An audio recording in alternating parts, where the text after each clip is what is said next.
Today I'm welcome to the show Rowdy Gaines, three-time Olympic gold medalist, and we're going to have a very frank discussion about swimming, his life in swimming, and also about drowning prevention.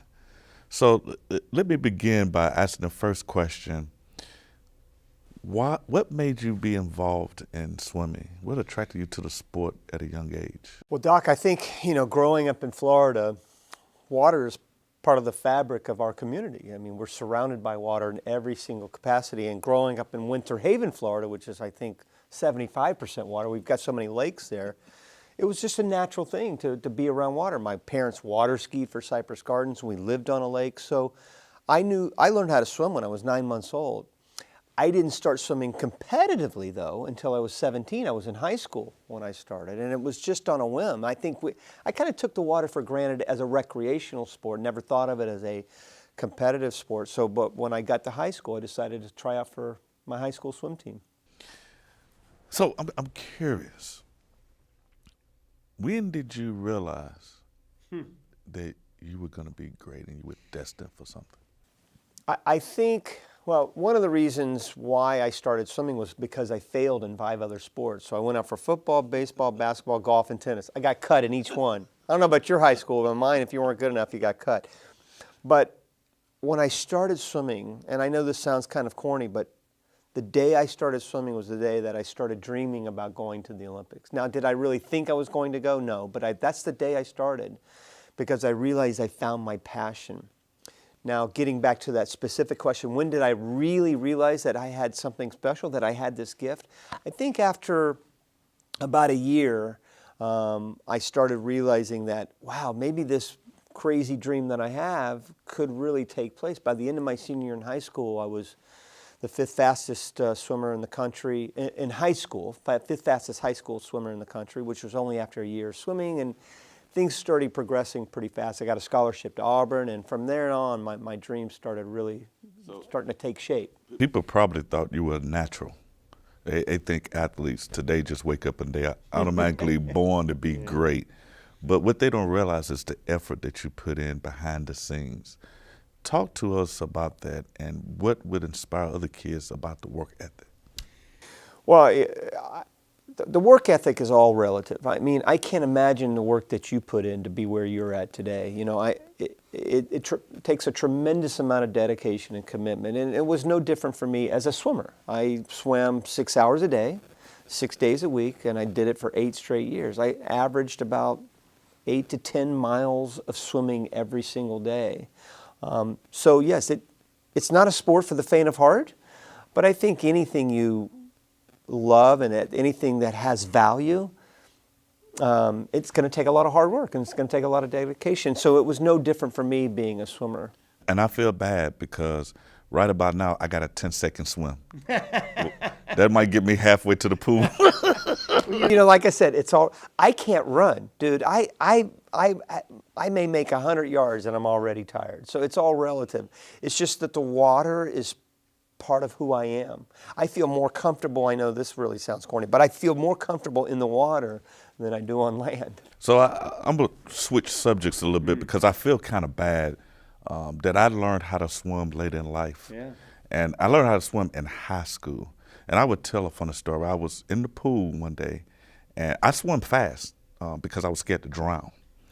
So I swam really fast. But one particular time, somebody said something and I sunk to the bottom of the pool because body mass don't float. It took people forever in the day to put a stick down in the pool. So I realized that I could jump up to the pool, and that day I realized I was not going to be a swimmer. But I learned how to swim. And that's the most critical thing is learning how to be safer in the water. And you and I have worked together on water safety many times. And there's no such thing as being completely water safe. There is that possibility of being always safer in the water. I'm not safe in the water by myself.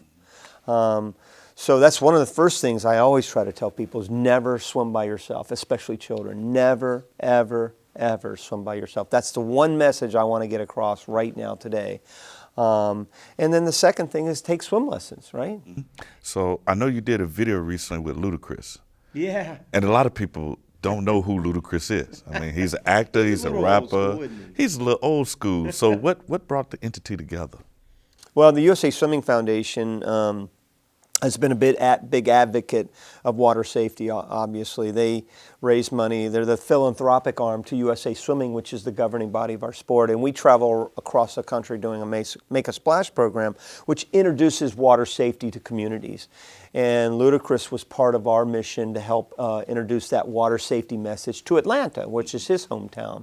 And his mom runs his foundation, and it helps underprivileged kids get involved with different activities. And he really liked the message that we were sending. So he said, hey, well, how can I get involved? He approached us, which is really cool.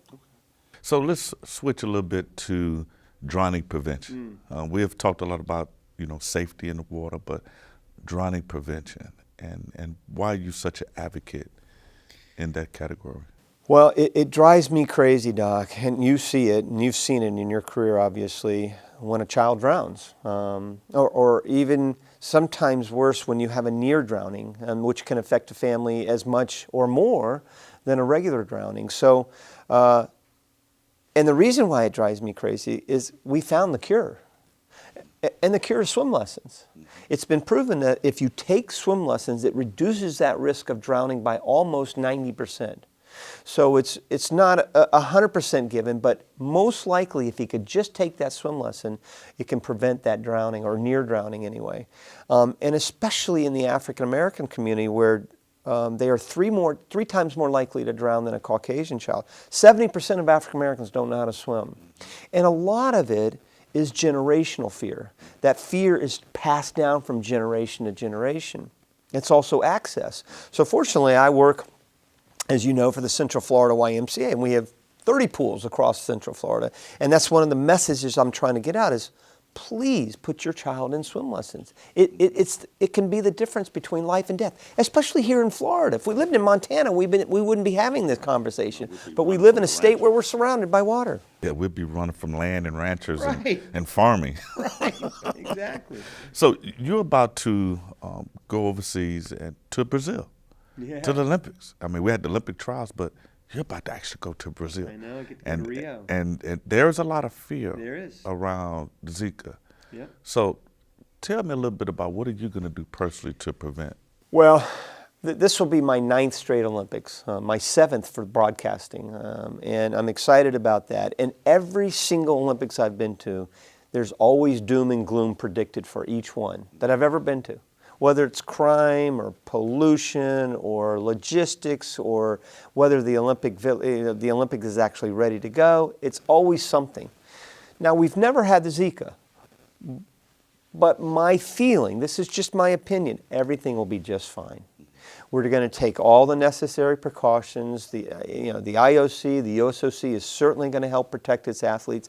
It's the middle of winter down there, so it's a little bit of different. You're going to have less cases of it. And everybody just needs to take precautionary measures. And, I'm going to be head to toe mosquito spray. I'm not going to go, to the beach and hang out on the beach on a hot summer day. I'm going to be smart. But again, I think it's something that we should take seriously, but I don't think it's something that's going to be driving me crazy. Thank you for coming to the show today. It's great to have an Olympic here in our backyard, and it was a pleasure. Nice to see you. Nice to see you.